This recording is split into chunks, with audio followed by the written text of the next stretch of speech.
he was calling to me as I'm just minding my business, walking in the street. What's this? Some new kind of mating game that I must have missed or... Now the guy that's whistling is focusing attention on me. And I'm not seeing any kind of animal around here, so right about now I'm feeling a little crazy. Or... Ain't never gonna get me to stop to chat to you in the streets. So next, I might be walking in a crazy maze of my thoughts, thinking about today, yesterday, and a new jumper that I just bought, when some builder displaying a full moon says, "Cheer up, love. It's a beautiful afternoon." And I'm thinking it was a beautiful afternoon before you came to lift me out my so-called gloom. And I know that these kind of words might be seen as a lift, but to me, they ain't never gonna feel like a gift. So next come chirps when I'm on road, ain't never gonna work. Work.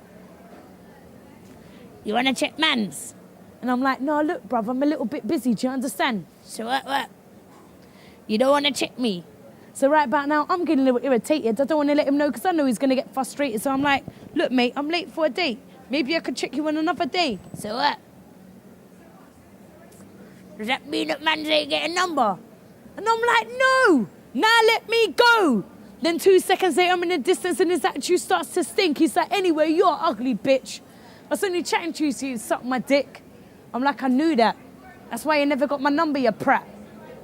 Then you see, an image appears before me of back in the 1950s when gentlemanly men knew how to treat women in the street. And I think, what if we treated men like this? They'd probably love it. Because you see, men seem to be able to turn off emotionally, and that seems to be the difference with them and a we. And I might have watched a guy's eyes, face, or bum, but I'll probably watch him thinking about what kind of husband he'd become. And if we had intercourse, he'd call it sex and I'd call it love. It's all a bit emotional. I'm trying to give my feelings a shove, trying to become the modern female sexual predator. After being influenced by one too many episodes of Sex in the City, it's a pity I've been caught up with too much nitty-gritty. Then, to get him out of my way, I could say, "Oi, mate, I'm gay." Then he'd say, "Yes, I've always had this fantasy, a bed, 2 women and me." So now you can see how the conversation switched to how the pleasure immediately becomes his. So here's my plea. When I'm out in the street, don't stop to chat to me. Because emotionally, I'm far too complicated. And that statement's overrated. Thank you. Yeah. That's the end, and that's my wine tongue. Thank you.